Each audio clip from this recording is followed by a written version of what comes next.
ಮತ್ತೆ ಮೊದಲಿಗೆ ಈ ವಿಚಾರ ಯಾಕಂದರೆ ಉಗ್ರರ ದಾಳಿಗೆ ಪ್ರತಿ ದಾಳಿಯಾಗಿ ಈಗ ಭಾರತೀಯ ಎಸ್ ಸೇನೆ ಒಂದು ತಕ್ಕ ಉತ್ತರವನ್ನು ಕೊಟ್ಟಿರುವಂಥದ್ದು. ಸೊ ಇದು ಇದೆ.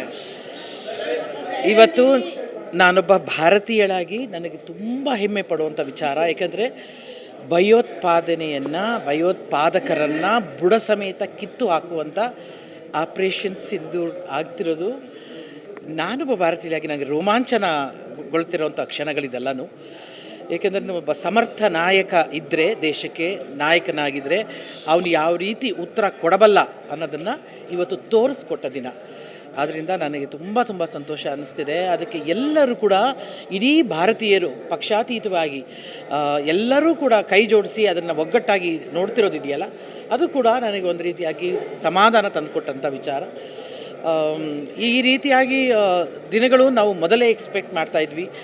ಆಗಾಗ ಈ ಥರದೊಂದು ಅಟ್ಯಾಕ್ ಆಗ್ತಿದ್ದಾಗ, ಅದರಲ್ಲೂ ಕಾಶ್ಮೀರಲ್ಲಿ ಅಟ್ಯಾಕ್ ಆಗ್ತಿದ್ದಾಗ ಈ ಥರದ ಒಂದು ಕರೆಕ್ಟಾದ ಉತ್ತರ ಸಿಗಬೇಕಿತ್ತು ಅದು ಅಂಥೇಳಿ. ಆ ದಿನ ಇವತ್ತು ಬಂದಿದೆ.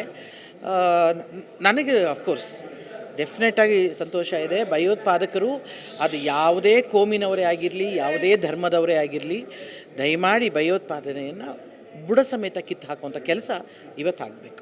ಭಾಳ ಮುಖ್ಯವಾಗಿ ಆಪರೇಷನ್ ಸಿಂಧೂರ್ ಅನ್ನೋ ಹೆಸರಲ್ಲಿ ಅರ್ಥ ಇದೆ. ಹೌದು ಹೌದು ಹೌದು. ನನಗೆ ಎಂಥ ಒಳ್ಳೆಯ ಹೆಸರು, ಒಳ್ಳೆಯ ಹೆಸರು. ಅದು ಇಡೀ ನಮ್ಮ ಭಾರತೀಯರನ್ನು ಒಂದು ರೀತಿಯಾಗಿ ತೋರಿಸ್ಕೊಟ್ಟಂಥ ಒಂದು ಹೆಸರದು. ಆ ಹೆಸರಿನಲ್ಲಿ ಒಂದು ಶಕ್ತಿ ಇದೆ. ಶಕ್ತಿ ತಾಯಿ ನಮಗೆ ನಿಜವಾಗ್ಲೂ ಒಂದು ನ್ಯಾಯವನ್ನು ಒದಗಿಸ್ಕೊಡ್ತಾಳೆ. ಇನ್ನು ಮುಂದೆ ಆದರೂ ಪ್ರಪಂಚದ ಅಂತ್ಯ ಎಲ್ಲೆಲ್ಲಿ ಭಯೋತ್ಪಾದಕರು ಇದ್ದಾರೆ ಅವ್ರಿಗೊಂದು ಪಾಠ ಇದು. ಈ ರೀತಿಯಾದ ಇದನ್ನು ಈ ರೀತಿಯಾಗಿ ನಾವು ಜಯಿಸಬಲ್ಲೆವು, ಈ ರೀತಿಯಾಗಿ ಭಯೋತ್ಪಾದನೆಯನ್ನು ಮಟ್ಟ ಹಾಕಬಲ್ಲೆವು ಅಂತ ತೋರಿಸ್ಕೊಟ್ಟಂಥ ದಿನ ಇದು. ಆದ್ದರಿಂದ ಡೆಫಿನೆಟಾಗಿ ಒಂದು ರೀತಿಯಾದ ಒಂದು ರೋಮಾಂಚನ ಅಲ್ವಾ, ಎಲ್ಲರಿಗೂ ಅಷ್ಟೇ, ನನಗಲ್ಲ ನಿಮಗೆಲ್ರಿಗೂ ಅಷ್ಟೇ. ಅದೇ ಒಂದು ರೀತಿಯಾಗಿ ಒಂದು ಹೆಮ್ಮೆ ಪಡುವಂಥ ವಿಚಾರ ಅಲ್ವ. ಸಡನ್ ಆಗಿ ಈ ಥರದೊಂದು ಎಷ್ಟಬೇಕಾಗುತ್ತೆ ಅಂತ ನೀವು ಅಂದ್ಕೊಂಡಿದ್ರಾ? ಖಂಡಿತ ಅಂದ್ಕೊಂಡಿದ್ದೆ. ಯಾವಾಗ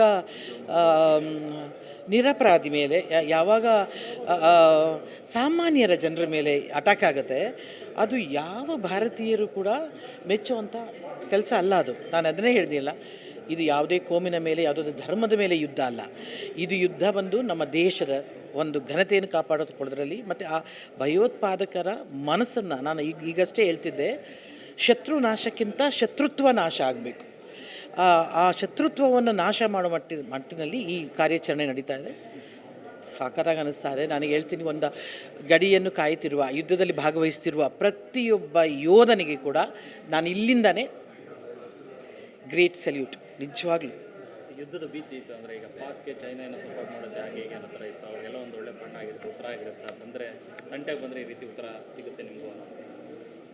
ಅಲ್ಲವೇ ಎಲ್ಲರಿಗೂ ಇದು ಒಂದೊಂದು ಪಾಠ ಆಗಿರುತ್ತೆ. ಅದು ಪ್ರಪಂಚದ ಅಂತ ಹೇಳಿದ್ನಲ್ಲ, ಎಲ್ಲೆಲ್ಲಿ ಭಯೋತ್ಪಾದಕರು ಇರ್ತಾರೆ, ಎಲ್ಲೆಲ್ಲಿ ಕೆಟ್ಟದಕ್ಕೆ ಸಪೋರ್ಟ್ ಆಗ್ತಾ ಇದೆ, ಯಾರ್ಯಾರು ಕೆಟ್ಟ ಕೆಲಸಗಳನ್ನು ಮಾಡ್ತಿದ್ದಾರೆ, ಯಾರು ದೇಶ ವಿರೋಧಿ ಕೆಲಸ ಮಾಡ್ತಿರ್ತಾರೆ, ಅವ್ರಿಗೆಲ್ರಿಗೂ ಸಿಗುವಂಥ ಪಾಠ ಇದು, ಅವ್ರಿಗೆಲ್ರಿಗೂ ಕಲಿಸಿದಂಥ ಪಾಠ ಇದು.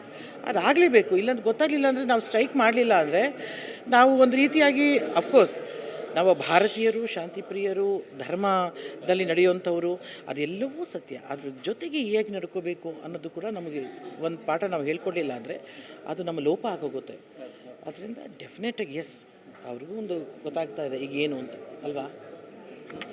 ಅಮ್ಮ ಕಂದ ಮೋದಿ ಅವ್ರ ಬಗ್ಗೆ ಏನು ಹೇಳ್ತೀರಾ ಮೇಡಮ್? ಅಂದರೆ ಲೈಕ್ ಎಲ್ಲರೂ ಹೇಳ್ತಾ ಇದ್ರು ಮೋದಿ ಅವರು ಏನು ಮಾಡಲ್ಲ, ಸುಮ್ಮನೆ ಎಲೆಕ್ಷನ್ ಮಾಡ್ಕೊಂಡು ಕೂತಿದ್ದಾರೆ, ಅದು ಇದು. ಅಯ್ಯೋ, ಮೋದಿಯವ್ರ ಬಗ್ಗೆ ನಿಜವಾಗ್ಲೂ ಹೆಮ್ಮೆ ಅನ್ಸುತ್ತಮ್ಮ. ಅದಕ್ಕೆ ಹೇಳಿದ್ರೆ, ಸಮರ್ಥ ನಾಯಕರಿದ್ದರೆ ಉತ್ತರ ಹೇಗಿರುತ್ತೆ ಅಂತ ತೋರಿಸ್ಕೊಟ್ಟ ದಿನ ಇದು. ಏನು ಹೇಳೋದು ಮೋದಿಯವ್ರ ಬಗ್ಗೆ ಆಗಲಿ, ನಮ್ಮ ಭಾರತದ ಸರ್ಕಾರದ ಬಗ್ಗೆ ಆಗಲಿ, ಮತ್ತು ಭಾರತದ ಸೈನ್ಯ, ಅದು ಭೂ ಸೈನ್ಯ ಆಗಿರ್ಬೋದು, ವಾಯು ಸೈನ್ಯ ಆಗಿರ್ಬೋದು, ಜಲ ಸೈನ್ಯ ಆಗಿರ್ಬೋದು, ಅವರೆಲ್ಲರ ಬಗ್ಗೆ ಆಗಲಿ ಅತ್ಯಂತ ಗೌರವ ತಂದುಕೊಟ್ಟ, ಅತ್ಯಂತ ನಾವೆಲ್ಲರೂ ನಿಂತು ಅವರಿಗೆ ಸಲ್ಯೂಟ್ ಮಾಡುವಂಥ, ನಾವು ಇಡೀ ಭಾರತೀಯರು ಐಕ್ಯತೆಯಲ್ಲಿ ಮೆರೆಯುವಂಥ ದಿನ ಇದು. ಅದಕ್ಕೆ ಕಾರಣ ಖಂಡಿತ ಭಾರತ ಸರ್ಕಾರ. ಅದೇನು ಹೇಳೋದು, ನಾನು ಹೆಮ್ಮೆ ಪಡುವಂಥ ವಿಚಾರ ಅಲ್ವಾ. ಜೊತೆಗೆ ಹೆಣ್ಮಕ್ಳು ಸಿಂಧೂರ ಅಳಿಸ್ಬೇಕು ಅಂತ ಮಾಡಿ, ಹೆಣ್ಮಕ್ಳು ಲೈಫ್ನ ಕತ್ತಲ್ ಮಾಡಬೇಕು ಅಂತ. ಎಸ್, ನಾನು ಅದನ್ನೇ ಹೇಳೋಣ ಅಂತಿದ್ದೆ. ಯಾಕೆ ಅದನ್ನು ನಾನು ಮಂಗಳ, ನಾನು ಹೇಳೋದು ಭಾರತ ಅಂದ ತಕ್ಷಣ ಭಾರತ ಮಾತಾ ಅಂತ ಕರೆಯೋದು, ನಾವು ತಾಯಿ ಅಂತ ಕರೆಯೋದು. ಆ ತಾಯಿಯ ಸಿಂಧೂರವನ್ನು ಅಳಿಸಿದಂಥ ದಿನಗಳು ಅವೆಲ್ಲನು. ಆ ತಾಯಿ ಸಿಂಧೂರಕ್ಕೆ ಒಂದು ಉತ್ತರ ಕೊಡುವಂಥ ಕಾಲ ಖಂಡಿತ ನಮಗೆ ಒಬ್ಬ ಹೆಣ್ಣುಮಗಳಾಗಿ ನನಗೆ ಅದಕ್ಕೆ ಹೇಳಿದ್ದು, ನನಗೊಂದು ರೋಮಾಂಚನ ಆಗ್ತಿರುವಂಥ ಘಟನೆ, ಅಥವಾ ನನಗೆ ಒಂದು ಶಕ್ತಿ ಕೊಟ್ಟಂಥ ಘಟನೆ, ಅಥವಾ ನನಗೆ ಯಾರು ನನ್ನ ಅಣ್ಣ, ನನ್ನ ತಂದೆ, ನನ್ನ ತಾಯಿ ನನ್ನನ್ನು ಗಟ್ಟಿಯಾಗಿ ಒಂದು ರೀತಿ ರಕ್ಷಣೆ ಕೊಡ್ತಿರುವ ದಿನ. ಇದಕ್ಕಿಂತ ಹೆಚ್ಚಿನ ಏನೇನು ಬೇಕು? ಅದೇ ಮೇಡಮ್, ಅದೇ ಇವತ್ತು ಏರ್ಫೋರ್ಸ್ ಮೀಟಿಂಗ್ ಆಗುತ್ತಲ್ಲ, ಪ್ರೆಸ್ ಮೀಟ್, ಅಲ್ಲೂ ಕೂಡ ಹೆಣ್ಮಕ್ಳನ್ನೇ ಕೂರಿಸಿ ಎಲ್ಲೆಲ್ಲಿ ದಾಳಿ ಮಾಡಿದ್ವಿ, ಹೇಗೆ ದಾಳಿ ಮಾಡಿದ್ವಿ ಅಂತ ಹೆಣ್ಮಕ್ಳು ಕೈಲಿಂದನೇ ಹೇಳ್ತಿರೋದು. ಹೌದಾ? ಅಯ್ಯೋ, ಅದನ್ನು ನೋಡಿ ಅದು ತುಂಬ ಖುಷಿ ಅನಿಸುತ್ತೆ. ನಾನು ಈಗ ಇಮಿಡಿಯೇಟಾಗಿ ನೋಡ್ತೀನಿ ಅದು. ಎಲ್ಲ ಸೈನ್ಯಗಳಲ್ಲೂ ಈಗ ಹೆಣ್ಣುಮಕ್ಕಳು ಕೂಡ ಇರೋದು, ಅದರಲ್ಲೂ ಅವರು ಸ್ಟ್ರೈಕ್ಗೆಲ್ಲ ಹೋಗ್ತಿರೋದು, ಪೈಲಟಾಗಿ ಹೋಗ್ತಿರೋದು, ಅವರು ಕೂಡ ನೇರವಾಗಿ ಯುದ್ಧದಲ್ಲಿ ತೊಡಗಿರೋದಿದೆಯಲ್ಲ, ಅದು ಕೂಡ ನನಗೆ ಗರ್ವ ಪಡುವಂಥ ವಿಚಾರ ಅಲ್ವಾ? ನಾವೆಲ್ಲ ಹೆಣ್ಮಕ್ಳಾಗಿ ನಿಜವಾಗ್ಲೂ ಗರ್ವ ಪಡುವಂಥ ವಿಚಾರ. Thank you. ಸೈನೈಡ್ ರಿಲೀಸ್ ಆಗ್ತಾಯಿದೆ, ಅದೊಂದು ಪಿಕ್ಚರ್ದು ಹೇಳ್ಬಿಡ್ತೀನಿ. ಸೈನೈಡ್ ಸಿನಿಮಾ ಮತ್ತೆ ರಿಲೀಸ್ ಮಾಡ್ತಿದ್ದಾರೆ 23ನೇ ತಾರೀಕು. ಅದರಲ್ಲೂ ಕೂಡ ಭಯೋತ್ಪಾದಕರನ್ನು ಮಟ್ಟ ಹಾಕುವಂಥ ಒಂದು ಸಿನಿಮಾ. ಸೊ ಈ ಸುಸಂದರ್ಭದಲ್ಲಿ ಅದು ಒಂದು ರೀತಿಯಾಗಿ ಕೋಯಿನ್ಸೈಡ್ ಆಗಿದೆ. ಮತ್ತು ಈ ಪಿಕ್ಚರನ್ನು ಮತ್ತೊಮ್ಮೆ ನೋಡಿ ದೊಡ್ಡ ಯಶಸ್ಸನ್ನು ಮಾಡಿ ಅಂಥೇಳಿ ನಿಮ್ಮನ್ನೆಲ್ಲರನ್ನೂ ಕೇಳ್ಕೊಳ್ತೀನಿ.